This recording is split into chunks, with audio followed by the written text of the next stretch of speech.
Hello, everybody. Welcome to Nothing Exempt. This is Brian Piotr. I'm here with my co-host Nicholas Pardini, and today we're doing another island show. Today's island, as promised on the previous episode, is Kodiak Island, which is a humongous island off the southern coast of Alaska that is, much like it's named, has a whole species of Kodiak bears on it, and has enormous mountains, and it is a panacea for the American or world hunter with lots of different big game. It is the center for fishing in the area, and it is just a beautiful yet frigid Pacific place. Nick, what draws your attention to this island? Well, I mean, what draws it's like the biggest island in Alaska, and I think it's one of the biggest islands of North America. And I mean, the only reason I know about it because I used to read a lot of like those zoo books slash animal style like scientific picture books when I was a kid about zoology. And one of the things that always stood out to me is the Kodiak bear. Apparently, it's the biggest bear in North America, and they kind of rule the most of the island. They don't really show up in the town of Kodiak, but elsewhere, you got to bring bear spray with you, or you might face a dangerous encounter. It's the biggest form of grizzly, but I think the polar bear is bigger. Okay, it's the biggest form of grizzly. Oh yeah, there's So yeah, that's what Kodiak's famous for. I think of the bears. And I mean, there's this. I don't know, sure it's on Kodiak or a place nearby in Alaska, but there is a golf course. I'm very. I mean, and correct me if I'm wrong, listeners, if it's not on Kodiak. That is one hole, but it's 72 par, and you have to hit it up a mountain. I haven't heard about that story, but that sounds like a sweet story to talk to go and do that and be able to say that you did it. Yeah, if I ever go back to Alaska, I'd want to play on that golf course. And Kodiak's not very populated. It's only 13,000 people, and half of them live in the town of Kodiak. Yeah, and the town of Kodiak is actually like the 20th largest city in the state of Alaska. And its main reason for being is partly for fishing, but it's also the area that has a what do they call that? Coast Guard base, and there's a Pacific Spaceport Complex. Pacific Spaceport Complex. What is that used? You can launch satellites from there. So satellites are launched in different places around the world because of the orbits that they want the satellite to be in. So it's if you want a I think it's a I forget what the name of the orbit is, but it goes around the North and South Pole. Then you might want to launch from the Kodiak Launch Complex. So they've been open for like 20 years, and they've only launched 17 times since 1998. So it's not very common that you're going to want to launch something from there, but it might be the only place that will give you the orbit that you want. Yeah, I mean, Kodiak is also known for salmon. We talked about its big fishing industry, but it's pretty famous for the abundance of salmon there relative to other parts of the world. Well, the salmon they go hand in hand with the bears. Yeah, that's probably why there's so many big bears You don't there. get bears that big without salmon that big. Yeah. Good point. But it's a partially government funded place. A lot of the land is protected. Uh, Hunters every fall, summer to fall, come in and give a huge amount of money into the local economy. There's rules in the state of Alaska that say if you're out of state and you want to go on certain hunts that you have to hire a guide or go with somebody that's a resident, which is like you could have family there or something. But so there's a lot of guides that are employed because of that law for hunters that are coming to Kodiak.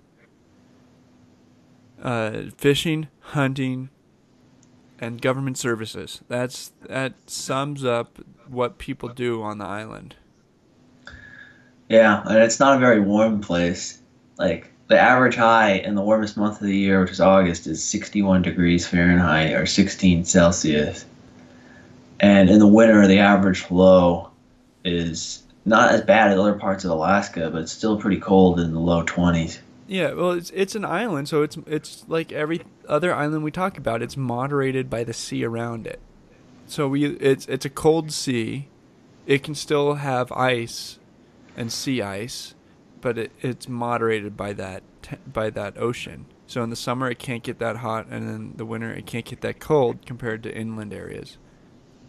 It does snow quite a bit there, though. But just like every other island, there is a wet side and a dry side. And so the western side appears to be the side that gets more precipitation, and because of that, and because of the natural harbor, Kodiak is on the northeast side, a little bit protected from the Pacific Ocean. Yeah, I don't know. Would you ever go to Kodiak Island, Brian? There are some wonderful hunts there that if I was ever rich enough to go on the hunt and I had some friends that would go with me, I would definitely do it. What, mainly for bears? Or fish, more fishing type stuff? I would be happy. No, I wouldn't go fishing. I'm not a fisherman at this point in my life. Not that interested in eating fish mostly, but I don't know about hunting bear or the rules for hunting grizzlies. Most places grizzlies are protected, maybe not on Kodiak Island, so I actually haven't looked into the bear part. But there's big sheep, Dall sheep, and I forget what they call their elk there, mountain caribou.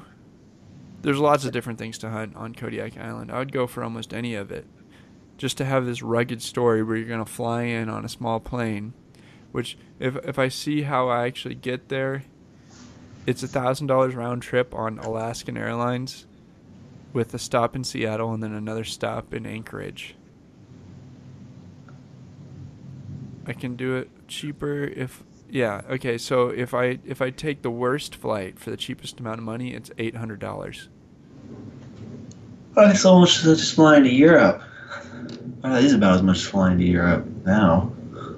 Yeah, well, not to mention the fact that if you shoot anything and you want to bring it home with you, you're talking about 100, even if it's something small, and a minimum of 100 pounds of meat that you got to logistically fly and keep cold all the way back home. So you're talking about a lot of money. And But you could have a barbecue while you're there. but a cool thing about Alaskan Airlines, for those of you who are interested, Alaskan Airlines will refrigerate your meat for free as part of their service while it's in uh, in the airport. So they'll check they'll check your cooler and put it in a freezer until it's about to go on the plane. So that'll keep it cold for as long as possible, which is got to be one of the only airlines in the world that have that as part of their standard operations. That sounds gives me a question. Is that if you hunt some live game like an elk or something, and you had 100 pounds of meat from it, how long does that last? Like in terms of dinners?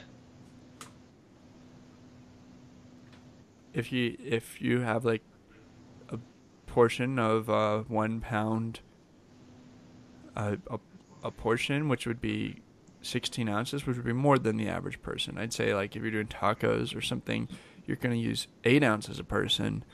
Then it would last 200 days or 200 meals or whatever, however you want to count it. But you're not going to have it every day. But frozen things can last forever. People have problems keeping meat for multiple years and have it still be good because of freezer burn, but you can make it last a long time if you do it the right way. Yeah, I mean, I could see why hunting was valued by the cavemen because it provides so much more food relative to plants. Yeah. Well, I found I found the answer on hunting bears on Kodiak. It can be done. It's a lottery-based application, so there are a limited number of licenses given out every year, and the way you get in is by a lottery. Yeah, I don't really like the idea of hunting bears particularly. Uh, it just I I mean, don't know. I don't think I like eat opinions bear meat. opinions probably differ by people who've actually done this, but I've always been told that a bear that eats sea life doesn't taste good because specifically salmon type diets, they'll eat the fish after they die and they're rotten, and then the bear won't taste good. I actually haven't had a salmon Kodiak bear though, so that's a pretty uninformed, secondhand opinion. I've So, never eaten bear meat, period. It just seems kind of strange to eat meat of a carnivorous or omnivorous animal. well, if they've been eating blueberries, then it's not a carnivore. It's you can find a bear that's been eating sweet fruit and nuts all summer and fall and hasn't really been eating any meat. Yeah, but there's like a reason historically why human societies never domesticated carnivores for meat. Uh, because it's a bear. Like how are you Think supposed to about any how are you all supposed to an- domesticate that, Nick? yeah, But but every animal. specifically, the settlers of America used to treasure bears for their meat. People love to eat black bear meat. Yeah, but then why don't we eat dog meat or cat meat Some or people other? some people do. Yeah, but it's generally not the case. Okay, so economically, a cow gives you more meat and less hassle, and it tastes good in the end. So if black bear was 5% better than cow, but you have to deal with somehow raising a black bear. Plus, meat's more expensive compared to soy and corn, so the cost of feeding them would be way higher. So it would need to be considerably better. The fact that soy and corn are cheap and allow you to make a cow with them, that's like the cheapest good meat that you can have, and that's why it's one. That's just, of course, that's why, Nick. Well, chicken is like probably the cheapest meat you can raise, not cows. You're right. Chicken, pork, beef, they can all be fed inexpensively in comparison to trying to feed something. Like you have to raise a chicken or a cow to feed the bear. That would be Yeah, expensive.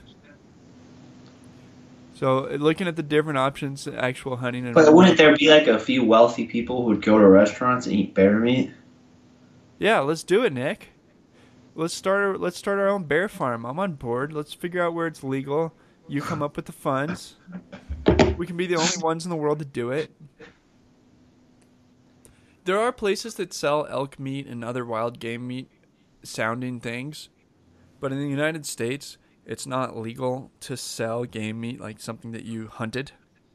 So whenever you see elk meat somewhere or something that How, sounds like game meat, it was procured in a manner other than hunting, just so to then be. how do they have, say, for example, elk meat or venison at restaurants?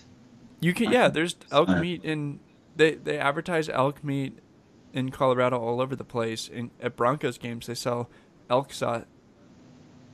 Like I think it's elk sausage, or like hot dogs or bratwursts or whatever.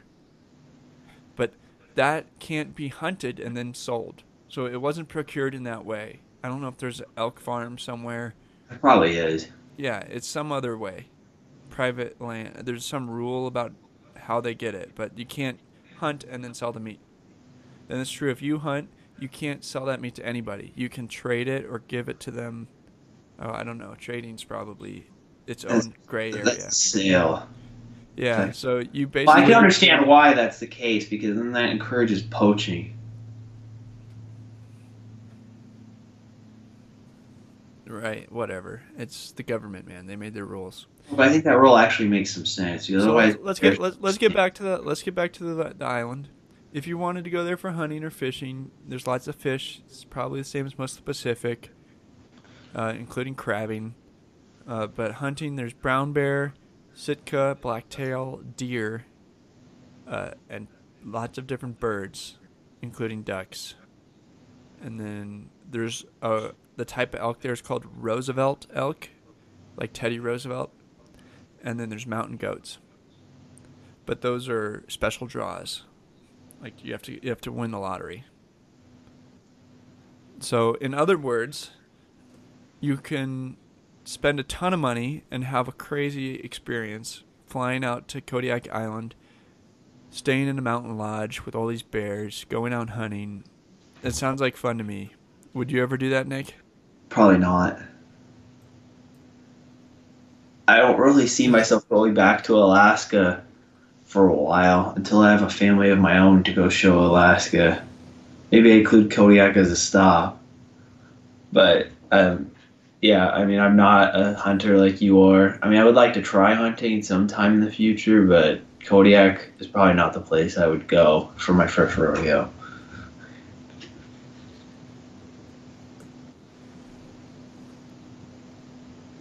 So, the highest point on Kodiak Island is 11,700 feet. This is a very mountainous island. Is that the highest mountain on an island? I don't know. You find me that answer, Nick, and I'll keep talking. Okay. That's a very high. That's a very high mountain. I don't know what the highest mountain is though. There's also a very high mountain on the top of the Big Island in Hawaii. Mauna Kea, yeah. But if you want to go around this place, it's rough. It's rugged. Roads are limited. Okay, the highest mountain is 16,000 feet. Puncak Jaya in west, on the border of, Indonesia, New Guinea. yeah, it's in Indonesia, but it's nearby Papua New Guinea. Yeah, So yeah, that makes in sense. West Papua. Mauna Kea in Hawaii is second at 13,800 feet, and then there's a mountain in Borneo at 13,000 feet. Kodiak's not even in the top 20. But that being said, it is still a very rugged and very mountainous place. Like You sure it's 12,000 feet because it doesn't show up? 11,900 feet. I'm looking for it. It's called South Twin Peak. South Twin Peak. Oh, when I click on it, it says it's in Alberta, Canada. I don't know why it shows up there. It says Kodiak Mountains by elevation, and that's on the top of the list. And I click it, and it says it's in Canada. What about the next peak? Now I don't trust this list anymore. Yeah, it doesn't show up in the only islands in the U.S. The closest one is Mount Shishaldin in Unimak Island, Alaska, at 9,000 feet, which is number 28.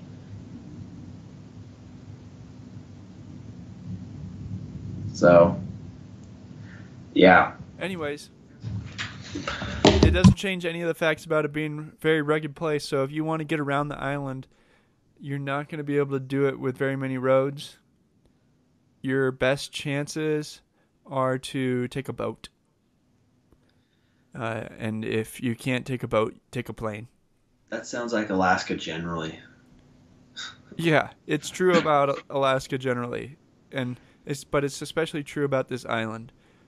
You can't Yeah. travel very far. The number of roads are all on or near Kodiak, the city, on the northeast corner. And it's it for roads.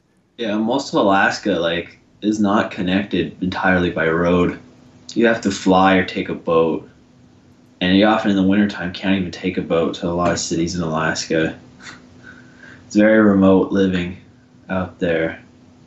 There's about 50 miles in roads from one end of the road to the other, all in the northeast corner. Oh, well, I'm just referring to all of Alaska. But that's all I have to really say about Kodiak. Do you have anything else to say about Kodiak? Well, we can say that it was originally Inuit, or the island started out as I forget what the word is I'm allowed to use. Is Inuit does that cover all Alaskan natives too? The original peoples were the Subpiak and the Alawik.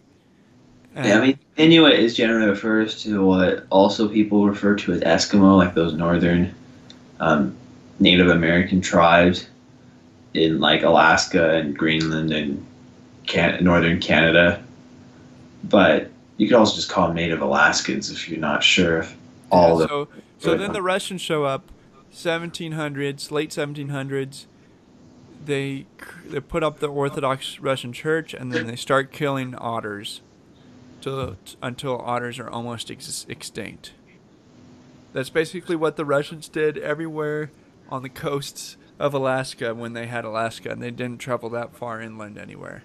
They got as far south as California in terms of otter hunting. Yeah, everywhere they went, up and down the coast, they killed otters. And then we're completely out of otters. There's 1840s go by, 1850s go by. There's little economy going on in Kodiak, and then it becomes a part of the Alaska Purchase when when the United States buys all of Alaska. They've had quite a few large natural disasters, including different earthquakes and following tsunamis that have wiped out different cities and villages on the coast, but never wiping out Kodiak itself, the city. And then in 1912, there was a volcanic eruption that killed a couple of villagers. At the time, there was a population of 500 people, and people had to evacuate the island. And even the mosquitoes were all killed during the volcanic eruption. Are And there many mosquitoes in Alaska? It's pretty cold up there. oh my gosh, Nick, that is the most ignorant thing. If anybody's in Alaska, please send Nick a tweet at Nothing Exempt and tell him about the summers in Alaska. Nick, the most northern regions of the world, including the Nordic areas, Russia, Alaska, Canada, that's where mosquitoes are some of the densest swarms of mosquitoes on the planet. I mean, I've been to Alaska. I didn't remember that many mosquitoes. Like the places historically have run the most mosquitoes was tropical Mexico. No, the densest places on Earth for mosquitoes may be tied with, but not exceeded by, north slopes of Alaska, northern Canada, northern Russia, because what happens is the permafrost areas where there can't be trees in the summer when the surfaces melt, they create puddles. And it's not the land of 1,000 lakes, it's the land of the 10 billion little puddles. And then what also happens is there are large caribou herds, among other mammals, that walk around up there eating the grasses and feed all the mosquitoes, to the point that there's a couple weeks in the summer where caribou can lose an enormous amount of blood, like a liter a day or a week or something, like some crazy number of How do some. they survive that? What'd you say? How do they survive that? By drinking water and eating as much as they can, and making more blood. Yeah, I mean that seems like pretty brutal to lose all your blood, even for an animal as big as a caribou. Yeah, I've heard people make jokes about Alaska has the cold season and the mosquito season. I mean, I It's learned something new short. today. It's short, but it's horrendous. Yeah, I learned something new today. I always thought mosquitoes were more of a warmer climate thing. I mean, my experiences with dealing with mosquitoes has been places like India, Mexico, They are a warmer Florida, climate thing. here in And California in the summer. But yeah, no, they are a warmer climate thing, and they don't live very well if it goes below freezing and freezes up their, where they spawn, their puddles, their lakes.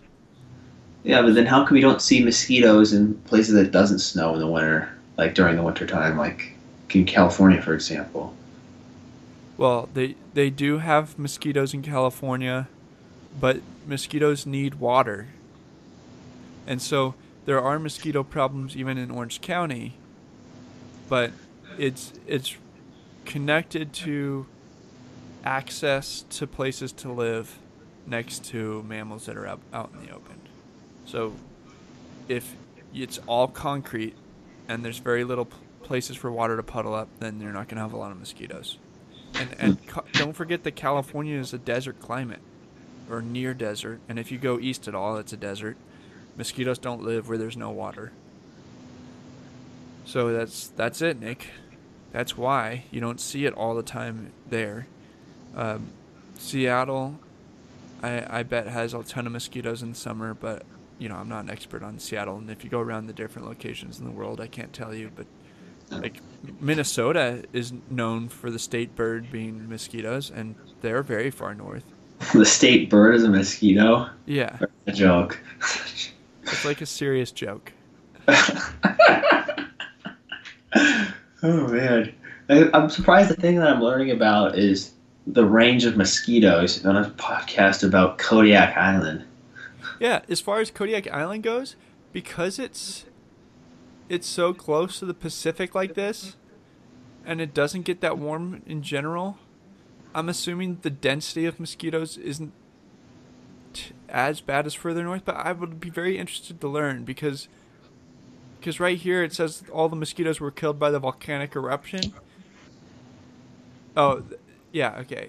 Region's prolific mosquitoes were exterminated. So yeah, the mosquitoes are bad on Kodiak too. And then there was a Good Friday earthquake in 1964. So just like a lot of other places in Alaska, Kodiak is not free from natural disasters. I mean, in Alaska, it's not really a natural disaster. It's just nature, being nature. But people try to live there, and it's hard. You got earthquakes, volcanoes, floods. You got it all in Alaska.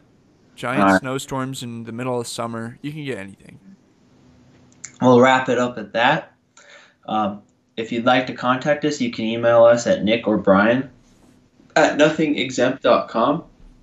You can also find us Nothing Exempt at subreddit or Twitter at Nothing Exempt.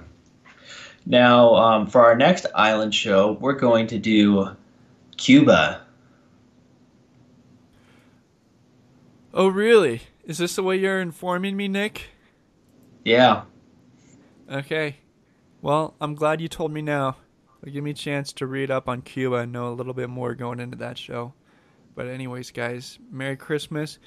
I think that the holidays for Christmas will mean that we can actually do a little bit more shows, a little more frequent, because things tend to slow down these last few weeks of the year, and that gives us more time for podcasting, but we'll actually see if that actually comes through. So until next time, everybody, this has been Nothing Exempt.